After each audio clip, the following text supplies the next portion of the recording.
En nuestro país, Honduras, de forma tradicional, algo que tampoco es muy extraño al resto de algunos países de América Latina, tradicionalmente veníamos trabajando los casos de manera aislada, caso por caso, sin buscar las conexiones que existían entre unos y otros. Compartían a veces autores y compartían a veces condiciones y circunstancias en las cuales se llevaban a cabo estos delitos.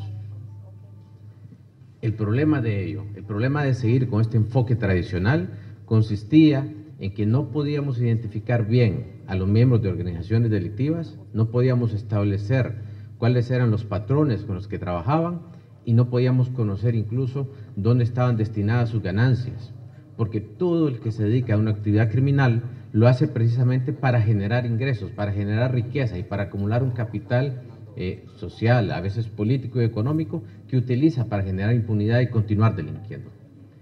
Esto nos obligó, como muy acertadamente han dicho las personas que me antecedieron en el uso de la palabra, a establecer una verdadera política de persecución penal estratégica, la cual nos permitiría identificar, en primer lugar, los fenómenos delictivos, las áreas geográficas donde se cometen, las bandas de delincuentes que están alrededor del país, el mercado ilícito donde esos dineros o esas mercancías transitan y entender de alguna manera los patrones criminales que tenían.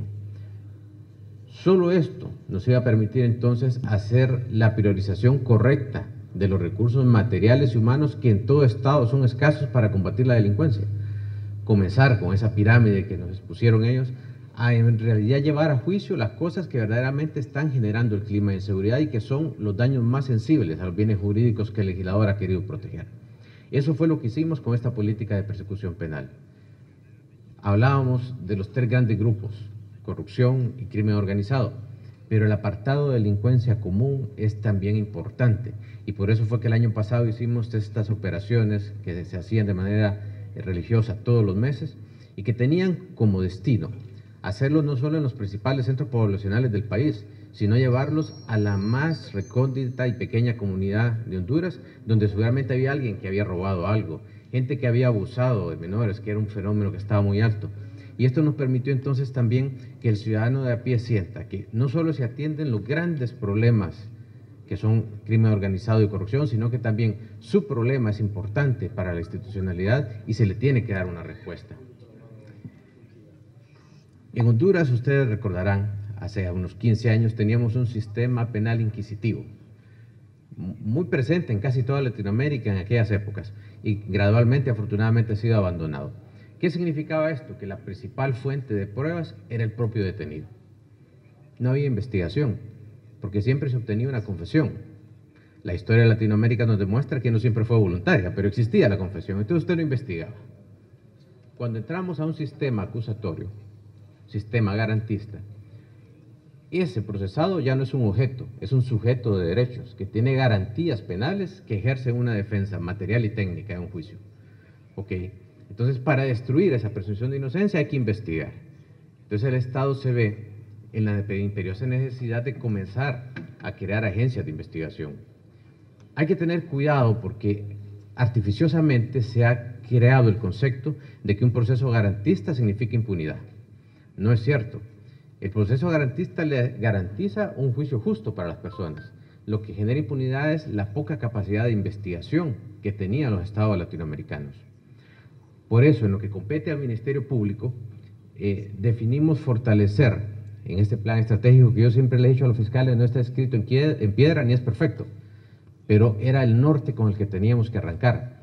Digo, en la vida pública y privada, si usted no sabe dónde va, termina en cualquier lado. Teníamos entonces que tener unas breves ideas de qué es lo que queríamos construir y esperamos que sea algo que en el futuro pueda ser reformado, revisado por las futuras administraciones, pero que en los grandes temas que son fundamentales se mantenga ese norte para darle sostenibilidad a las políticas públicas del Ministerio Público.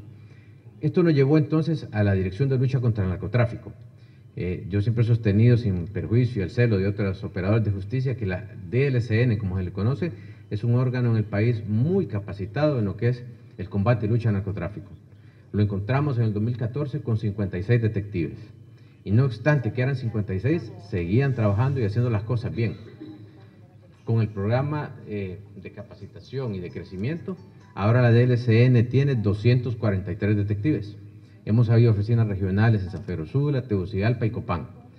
Entonces hemos potenciado casi en 3 veces la capacidad cuantitativa de DLCN porque la calidad sigue siendo la misma. Y ahora tiene una mezcla de gente con experiencia con los cuadros jóvenes que se incorporaron.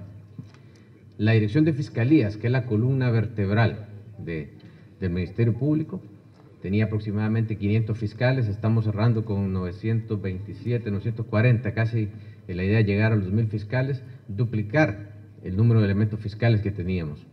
Se creó por primera vez un reglamento de Dirección de Fiscalías que tiene reglas, tiempos y procedimientos claros para darle al fiscal un norte de cómo operar y a la ciudadanía la certeza de cuáles son los procedimientos que se van a seguir en sus casos.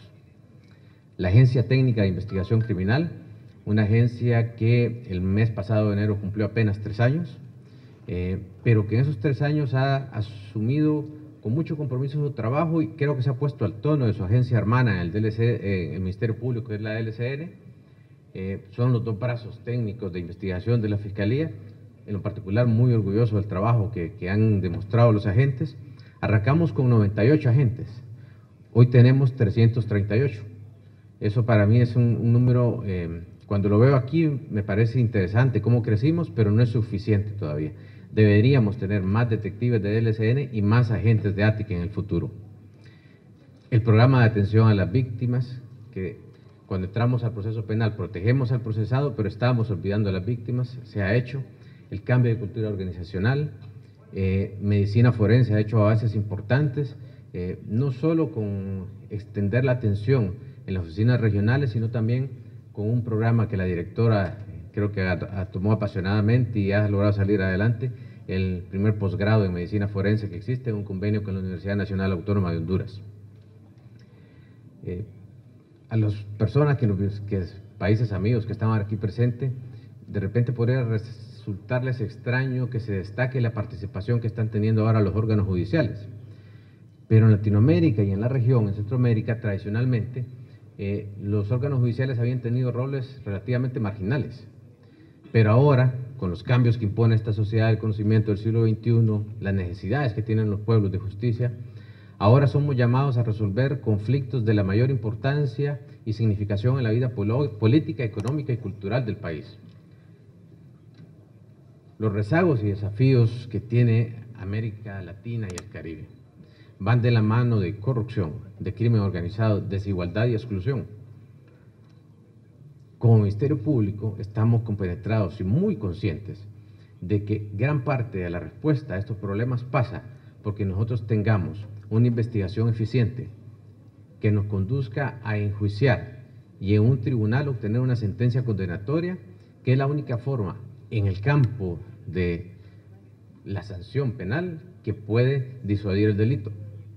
Pero a la par, respetuosamente, siempre hemos querido dejar constancia que es fundamental atacar 2 renglones más o fortalecer 2 líneas de acción más. La primera, el fortalecimiento institucional. Eso pasa por crear una administración pública más transparente, más eficaz y eficiente, que es un rol que le corresponde a los presidentes de la República y estamos seguros que es preocupación del Ejecutivo seguirlo haciendo, y también fortalecer en los órganos legislativos la capacidad de deliberación y control político que ellos pueden tener. Pero también es algo que nos atañe a todos los hondureños y en lo cual creo que no solo es una tarea de los gobiernos, sino que como sociedad debemos compenetrarnos de ello. Hay que crear las condiciones para convocar inversión, generar empleo y reducir la pobreza. No podemos continuar como país o como región con unos modelos de desarrollo como los que tenemos. Necesitamos modelos de desarrollo incluyentes, que generen un crecimiento económico sano, empleo productivo y reducción objetiva de la pobreza. La riqueza que se produce en este país, como en toda la región, tiene que ser redistribuida de la mejor manera. Y eso solo se va a conseguir si tenemos un Estado con instituciones fuertes que generen las condiciones para que exista precisamente un derramamiento de todo ese bienestar general en toda la sociedad. Como país, como Ministerio Público, sé que tenemos retos enormes.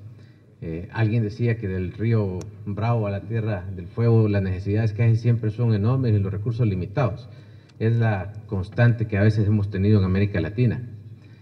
En Honduras quizás Algunas personas podrán decir que por las décadas que hemos perdido, el país está condenado a la pobreza y a su desarrollo. Yo no creo eso. Yo creo que sí podemos cambiar, sí podemos salir adelante y sí podemos generar mejores condiciones para todo nuestro pueblo. Y aquí quisiera hacer mía las palabras de Camilo José Cela, que él decía que nunca se llega tarde a ningún lugar. Jamás se nace o se muere 5 minutos antes. Y todo puerto es seguro cuando se deposita o se llega en él con la más azarosa y difícil singladura. Es decir, todo tiene su momento.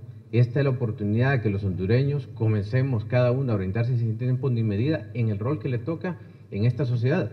Los servidores públicos, la sociedad civil, los ciudadanos en sus diferentes instancias. Por ello, quiero aprovechar la oportunidad para agradecer a varios actores que nos han acompañado en esta gestión. Sociedad civil, a través de muchas organizaciones que han estado presentes. En particular quiero agradecer a la Asociación por una Sociedad Más Justa, que creo que nos ha dado una lección en la Fiscalía de que se pueden señalar a veces cosas que están mal, pero se puede trabajar de la mano para ayudar a cambiarlas y hacer incidencia. Eso creo que los ciudadanos deben reconocerlo. Ayúdenos a tener cambios, ayúdenos a incidir. Estamos abiertos para eso. A los organismos cooperantes, a los países amigos, la certeza que cada recurso que ustedes han destinado, el dinero que pagan sus contribuyentes en sus países y que generosamente han invertido en el Ministerio Público, está generando cambios, deberá seguirlos continuando en la medida en que se tenga el norte claro de qué es lo que la institución requiere. Y finalmente quiero agradecer a toda la familia del Ministerio Público, fiscales, analistas, detectives del SN, agentes SATIC, médicos forenses, sociólogos, secretarias, conductores, todos los que conforman esta familia del Ministerio Público. De las satisfacciones que más quiero que llevar conmigo es el trabajar con ustedes.